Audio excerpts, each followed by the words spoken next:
Alright, here I am back out the shop again.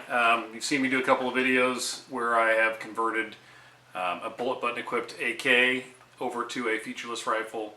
I've equipped a standard AR that was bullet button equipped over to a featureless rifle. Today I'm going to be doing a slightly different rifle, not nearly as common as an AK or an AR, but I will be converting this Tavor over to a featureless rifle. I've had this gun for a couple of years, and I don't shoot it a whole lot. Quite honestly, one of the reasons I don't shoot it a lot is because the magazine lock, can't call it really a bullet button on this gun, the magazine lock device is a royal pain in the butt to deal with. So I'm going to convert this gun over to featureless, and we'll show you what's involved with that. First of all, let me just show you what's involved with doing a mag change on this thing. Alright. First, since this is a bullet button equipped gun, I can't put anything larger than a 10 round magazine into it legally. So, magazine in the mag well, magazine release, you can see that right there. Magazine release does not do any of that. So, well, bolt lock's open, bolt's empty, or gun's empty, bolt's open. Bolt lock's open on empty. In order to do a magazine change, I need to get out a tool, which is, this came with this is the rad lock. One of the many different devices that's available for this gun. Put this in here and I can pry open, if I do this right, pry open the magazine release, and then now my gun is now, or sorry, magazine is now empty. Sorry, magazine's now removed. So that's what's involved with you doing this. Not a lot of fun out on the range. It's fine if you're sitting there at a bench shooting, it's not that big a deal, but when you're actually out doing moving and shooting drills, it's no fun. So we're going to convert this gun over to a featureless rifle. So let me show you what we've got here. A couple things. California featureless rifles are not allowed to have a flash hider. This is a barrel extension. In order to be California legal, a Tavor has to be 30 inches overall. All rifles have to be 30 inches minimum overall length. While the barrel on a Tavor is 16 inches, the gun overall length was too short. So in order to make this gun sellable in California, they had to put a longer barrel extension on it. This is one of the very early guns before IWI actually came out with their own barrel extension. This is an old DPMS barrel extension. It's been around for a long time. It's a flash hider. In order for a featureless rifle to be legal in California, it cannot have a flash hider. It has to have a compensator or a muzzle brake. So one of the first things I had to buy was this right here. You'll notice, let me zoom in, see if it'll focus. And not too good. Anyway, I'll read it. Muzzle brake. So this is the IWI muzzle brake that they make for their Tavor in order to sell it legally in California. You'll notice it's vented on the sides, it's vented on the top, and it's closed on the bottom. Overall length is just a tad shorter than that DPMS flash hider, which is fine. Shorter is better. It still gets me to the minimum legal length that's required though. So I'll be swapping that out. I have the original IWI magazine release, and in order to make this gun featureless, I need something else. A featureless gun in California cannot have a pistol grip. So I got myself about $8 worth of Kydex here, made a template, cut it out, got it hot, and molded it. This goes over the pistol grip. It's a pistol grip wrap, and it prevents me from getting my thumb around it, and you'll see once it's installed, it fills in quite a bit of the area behind the pistol grip on the gun.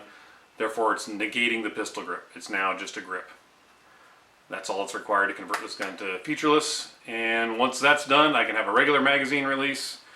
And for those of us who have high capacity magazines, until the law takes effect, that would be anybody who's got them, you can legally use them in this rifle as a featureless rifle. And unfortunately, or fortunately, unfortunately, I'm one of the exempt people, so once that law goes into place, I will still be able to keep my high capacity magazines, and I will still be able to use them in this gun legally.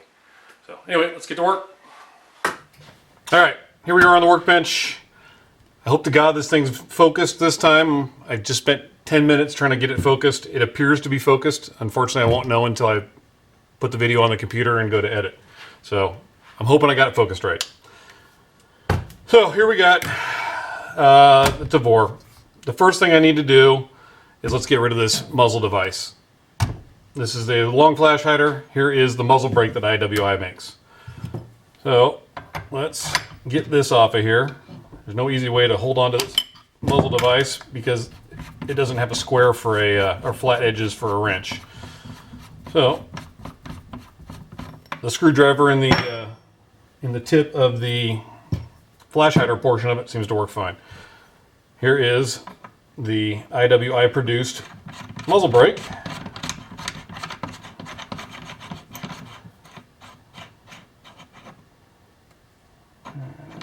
Back it off one, square it up, grab another wrench,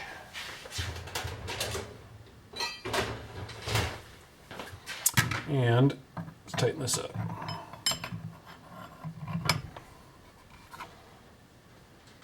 All right, finally, sink it down just a little bit more. All right. Top ports are actually at the top, side ports are on the sides. Perfect. So there's that. That's the first part. Next thing we need to do before I start messing with the magazine release is put the grip wrap on. If I do this out of order, I've committed a felony. If I put this 30-round magazine in this gun right now, I've committed a felony. 10-round magazine, totally legal. If I put the grip wrap on here, then I do the magazine release, totally legal. I know, makes a lot of sense. So here we go. This grip wrap, it's kind of a pain to get it started on here, but all right. There's that. Now I need to secure it, and I have not drilled the holes yet, so I need to do that. Okay, so grip wrap is on. Now I need to drill the holes for the little Chicago screws or T-nuts or whatever you want to call them. All right, so in order to do that, I want to have this nice and tight, so I'm going to clamp it before I drill it.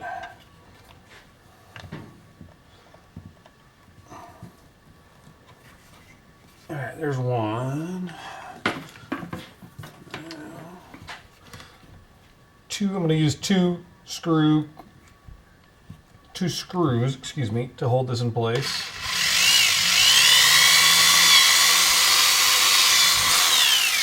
One.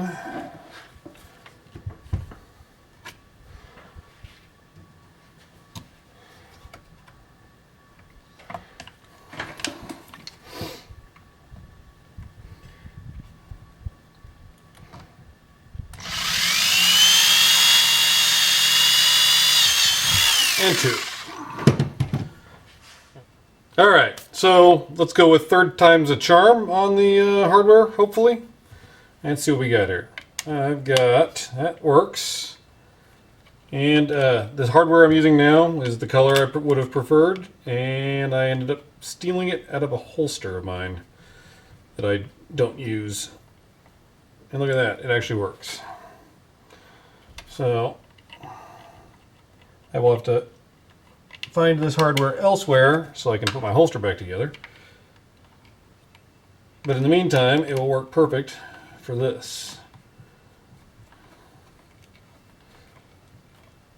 Alright, let's flip this over so I can get to the back side here. Actually looks like we're good.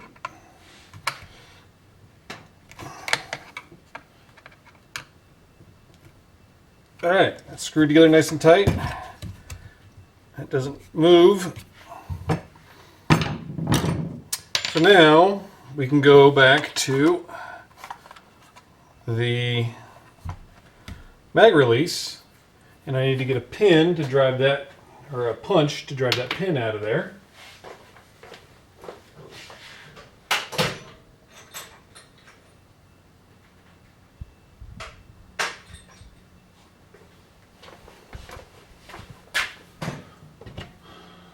Alright, let's see what we got here. There's a pin that runs through the back, or actually it would be the front side of this piece of metal. This is the rad lock device. I just need to drive this pin. You can see it starting to come out the bottom.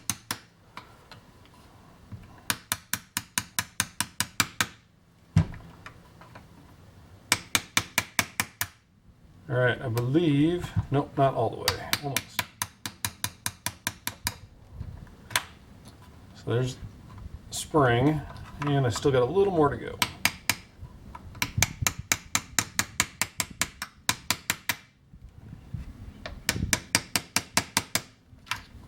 right.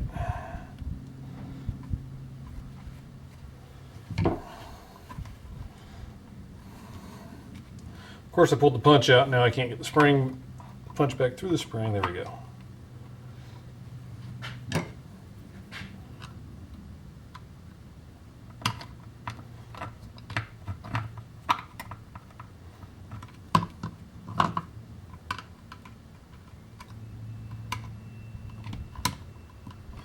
Trying to be lazy and not knock the punch all the way out the bottom, but apparently that's not going to work.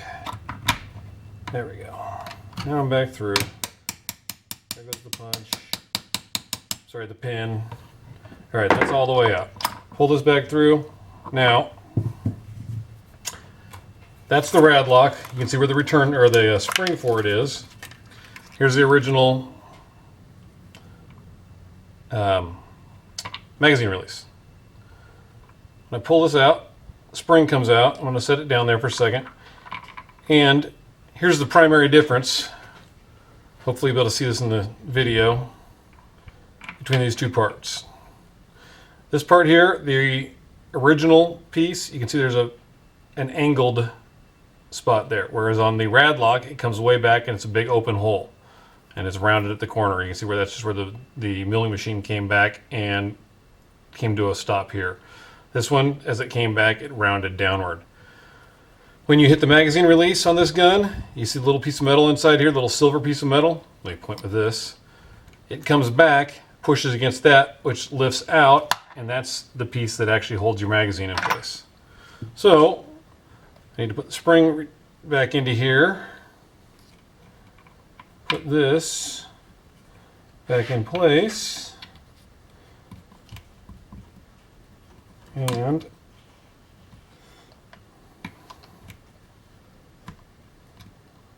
all right, there's that. Use this little punch. Try and line up my spring.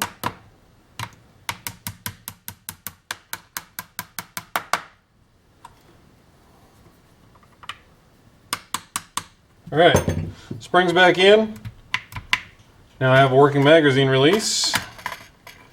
Let me insert a mag. And there it is. Magazine release works. I can no longer wrap my hand around here. But now, you'll see, I don't have no way to take my safety off. Safety's on this side of the gun. Not ideal. Thankfully, put that out of the way before I lose it. Thankfully, people at IWI thought about this in advance, and changing the side your safety is on, once you put it on fire, is rather easy. The little spring detent in there, just depressing it allows you to slide either the indicator or the safety itself on or off. So safety on this side and the indicator on the other side.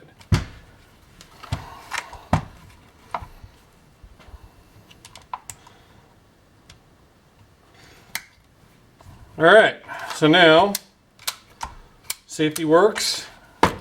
It's on the side of the gun that I can operate.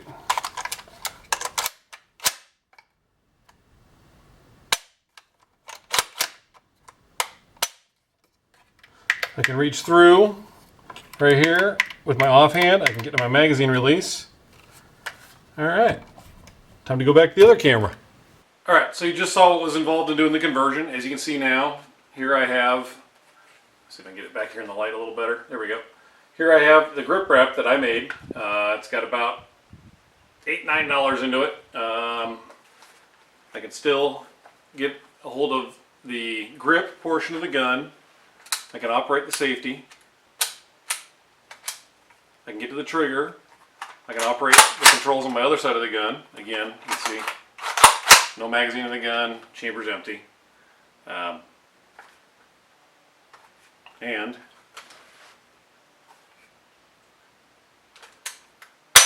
I can operate everything fine. I can operate the trigger fine. Here's a 10-round magazine gun locks open on empty, I can now eject my magazine without having to grab this special little tool. And it's legal. Additionally, 30 round mags are now no longer a felony if I insert it into this gun. So, there's your California legal featureless Tavor. Now you know what's involved. It cost me, I believe this muzzle device, it was cheap. I want to say it was 20 bucks maybe. Directly from IWI, right off their website. The pistol, the grip wrap, like I said, I've got about 8 or 9 bucks into it. And if you don't already have the original magazine release piece, you'll have to buy that directly from IWI also, and I couldn't tell you how much that cost. I had it because this gun originally came with something other than the rad lock on it. It came with this funky cage that went around the original magazine release, and it would rub on the back side of my hand, so I took that off and converted it over to the rad lock style. So anyway, there's the California legal Tavor. I hope that helps you if you've got a Tavor and you're trying to figure out what to do with it in California. By the way, don't have to register that now.